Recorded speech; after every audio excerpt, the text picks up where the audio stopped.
Salut les mutants, c'est John Coffey de la Marvel Team, donc bienvenue pour cette nouvelle vidéo. Aujourd'hui on va parler des Animaux Fantastiques 2. Je sais, ça n'a rien à voir avec l'univers Marvel, mais bon, en tant que fan, je me devais voilà, de parler de ce film, hein. Je me sentais obligé, on va dire quelque part. Donc pourquoi, pour moi, il est mieux qu'au moins 5 ou 6 des 8 films Harry Potter, hein. Je vais bien vous expliquer ça, vous allez voir, ça va être assez simple, assez clair, que beaucoup parlent, mais bon, n'arrivent pas vraiment à faire les liens entre les livres, les films, tout ça, donc c'est un peu dur pour eux, donc je vais leur expliquer calmement. Et après, il y aura une partie de spoil, bien sûr, je vous dirai à quel moment vous en allez. Mais en tout cas, s'il y a des, on va dire, des fans, des gens vraiment qui connaissent bien l'univers, restez dans cette vidéo parce que j'ai des questions à vous poser et on pourra en discuter en commentaire. Bien sûr, on va être spoil avant et on va en discuter parce que là, quand même, il y a du lourd, je trouve. Je vais commencer par répondre à tous ceux qui se sont dit ouais le film est trop lent, Harry Potter c'est mieux, je sais pas, ceux qui n'ont pas accroché. Je vais vous dire pourquoi vous n'avez pas accroché, tout simplement pourquoi. Parce que les Animaux Fantastiques, les Crimes de Grindelwald et celui d'avant, c'est pas le préquel de Harry Potter les films, non, c'est le préquel de Harry Potter les livres. Tout simplement, voilà, comme diraient d'autres, voilà, les Animaux Fantastiques, c'est canon au livre, c'est pas canon au film. Donc c'est pour ça que voilà, vous êtes un peu, vous n'avez pas compris, vous êtes un peu perdu. J'ai envie de dire quelque part, vous êtes là, ouais, il y a trop de détails. Mais non, c'est vraiment, on sent la patte de J.K. Rowling. On sent que c'est son scénario, que ce soit dans les détails, tout ça, ou même dans la manière d'amener le film. C'est-à-dire, il y a toujours une intrigue qui commence, à partir de là, il y a plein de péripéties, et à la fin, bah, on nous donne une partie de l'intrigue, on nous donne jamais tout dans un seul livre Harry Potter, comme dans les films. On nous donnait un petit truc, mais on nous donnait pas grand-chose. D'ailleurs, dans les films, on donnait très peu de choses. Ça, c'est pour ceux qui se disent, ouais, grand fan d'Harry Potter, mais qu'on regardait que les films. Je vous rappelle que vous êtes incapable de me dire pourquoi Voldemort voulait tuer Harry quand il était bébé. Vous le savez pas. Vous le savez pas, les gars. Vous le savez pas. Donc, à partir de là, dire que non, les films Harry Potter, c'est mieux. Non. Un truc principal comme ça, on le sait pas quand on a regardé que les films. Ils le disent pas. Donc voilà, arrêtez de faire les mecs, non, Harry Potter c'était mieux. Sachant que putain, je regarde le Prisonnier d'Azkaban, je regarde l'Ordre du Phénix, même le sang mêlé. L'intrigue est bousillée, il n'y a même pas d'intrigue dans les films, ils ont vraiment bousillé le truc. Si tu vraiment tu compares au livre, ça a vraiment rien à voir. Donc voilà, là-dessus, il faut être très clair. Si tu t'attendais à avoir du Harry Potter comme dans les premiers films, non, là tu peux être déçu certainement parce que là tu sens vraiment qu'il y a la patte de J.K. Rowling dans le détail des choses. Tu sais, il y a des trucs en fait, ça va te toucher vraiment que si tu as lu les livres. C'est vrai que si tu n'as pas lu les livres, tu peux être un peu perdu ou trouver ça insignifiant. Mais il y a plein de clins d'œil à l'univers Harry Potter, hein, il y en a vraiment pas mal dans le film. Voilà, ça c'est important de remettre en contexte. Les Animaux Fantastiques, c'est la suite des livres d'Harry Potter, hein, écrits par J.K. Rowling, c'est pas la suite des films. Là-dessus, il faut vraiment être très clair. Donc, second point fort du film, pour moi, c'est l'écriture des personnages. Dans l'écriture des personnages, on sent vraiment la touche, on va dire, J.K. Rowling, dans le sens où la personnalité des personnages sont vraiment développées. Et même si parfois, certains personnages, c'est un peu complexe, voilà, mais on sent que, avec les films à venir, parce que je crois qu'il y a encore 3 autres films qui arrivent, une suite de 3 films, enfin, on sent que ces personnages vont être développés, mis de plus en plus en avant, on va en apprendre de plus en plus sur eux. Ça, c'est cool, c'est un truc qu'on voyait pas forcément dans Harry Potter et les films, par exemple, hein. Je prends l'exemple de Grindelwald. Grindelwald, on sait c'est quoi son but. Il expliquait, il dit voilà, moi je veux faire ci, ça, pourquoi. Même si parfois ça paraît un peu complexe ou bien contradictoire avec ses actions. Mais enfin bref, on sent qu'en tout cas, on veut nous en apprendre plus sur sa personnalité. Je rappelle que dans les films Harry Potter, Voldemort, il est méchant pour être méchant. Le mec, il est juste méchant comme ça. Il a la haine toute pure et simple. À aucun moment on nous explique pourquoi il a cette haine. Il a la haine. Il veut tuer des moldus et des non, ou je sais pas quoi, comme ça. Donc voilà, là-dessus, elle va pas me dire ouais, Voldemort était plus travaillé dans les films. C'est faux. Voldemort, c'était le méchant bateau, je suis méchant pour être méchant. C'était vraiment ça dans Harry Potter les films, hein. Dans le livre, c'est détaillé, on sait pourquoi il en est venu, là, on sait pourquoi là, il s'est devenu un mage noir ou je ne sais quoi. Mais voilà, parce que les gens ont bien comparé ça à Harry Potter, c'est pour ça, là, c'est une petite claque que je leur mets.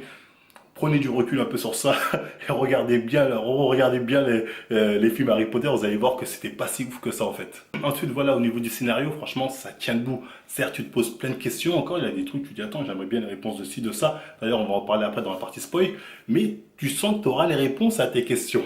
Contrairement à Harry Potter, les films encore une fois, où tu n'avais pas forcément la réponse à tes questions.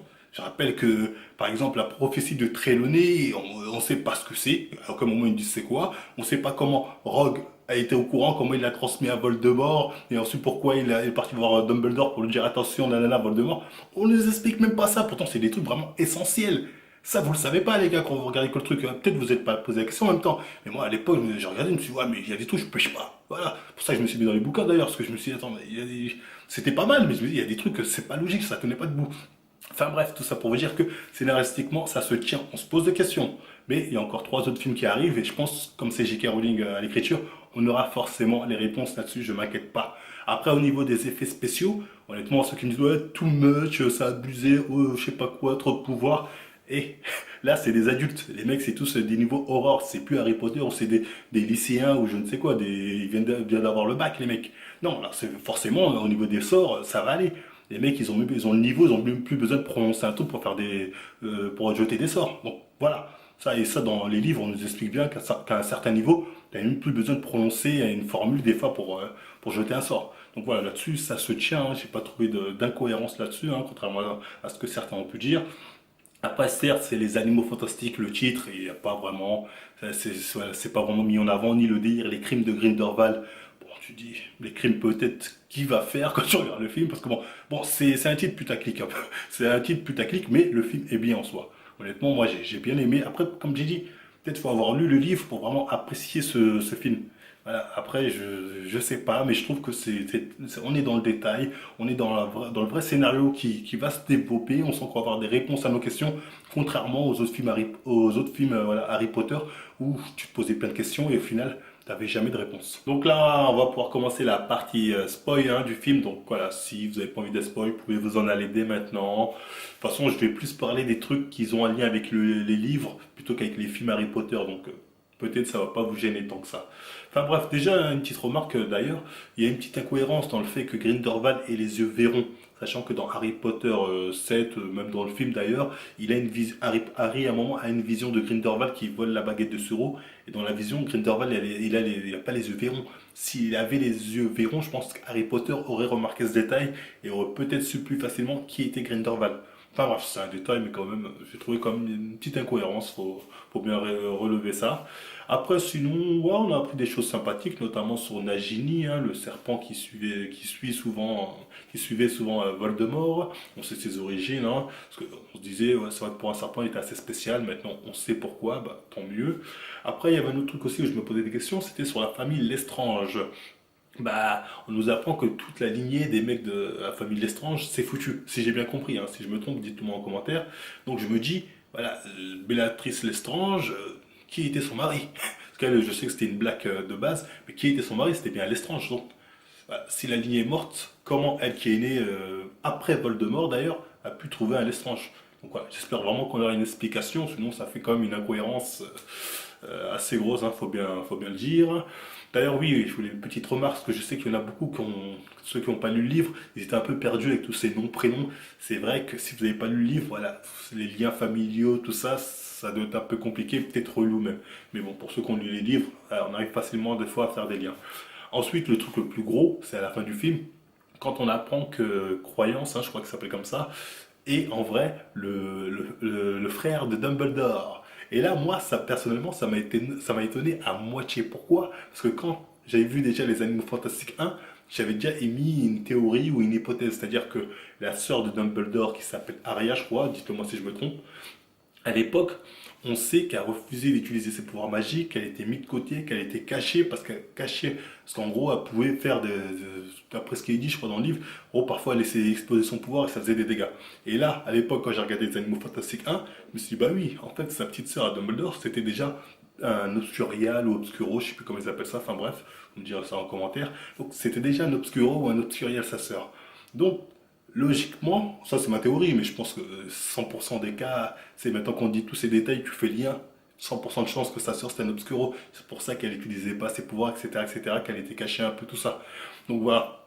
Et tu sais que à l'époque, Grindelwald, justement, s'était approché de Dumbledore et de sa sœur, qu'elle était intéressée par ce pouvoir aussi caché. On nous dit qu'il était assez proche de Dumbledore, qui posait pas mal de questions aussi, je crois, sur sa sœur. Donc voilà, tous ces détails m'ont mis, comment on dit, la puce à l'oreille. Moi, j'ai fait le lien direct. Ok, sa petite sœur, c'était donc un obscuro, obscurial, je sais plus quoi.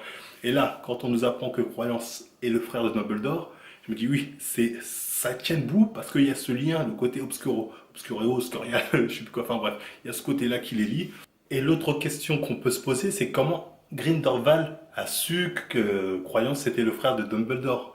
Mais après, bon, ça m'étonne à moitié, sachant que, comme j'ai dit à l'époque, il était assez proche de Dumbledore et de sa famille. En tout cas, je pense qu'il s'est renseigné à cette époque-là. Il a dû apprendre un truc que Dumbledore lui-même, je pense, ne sait pas sur sa famille. Mais la seule question que je me pose, c'est à quel moment est née croyance? Là, il faudra répondre à cette question, je suis désolé. On sait que la mère de Dumbledore, je crois, elle est morte avant sa petite sœur, si je ne me trompe pas, je crois que sa mère est morte avant sa petite sœur, c'est vous dire, et que le père de Dumbledore est allé en prison aussi quand Dumbledore est encore lycéen. C'est-à-dire, il était à Poudlard, son père, après, il a tué des moldus, il a fini sa vie en prison. Donc, à quel moment est née Croyance? Sachant que Croyance, voilà, il fait la moitié de l'âge de Dumbledore dans les Animaux Fantastiques. Donc, ça faudra nous expliquer comment le père a pu avoir un autre enfant alors qu'il était en prison, ou voilà, comment ça s'est passé. J'espère vraiment qu'on va avoir des réponses sur ça, parce que là, sinon, je comprends plus rien. Donc voilà, mais je pense qu'on va avoir les réponses. En tout cas, voilà, c'était vraiment les trucs qui m'ont intrigué. Donc, si vous le savez, si vous avez envie d'en débattre en commentaire, pour ceux qui ont lu les livres notamment, hein, on peut en débattre, hein, c'est pas un souci. Donc voilà, sinon c'était tout, hein.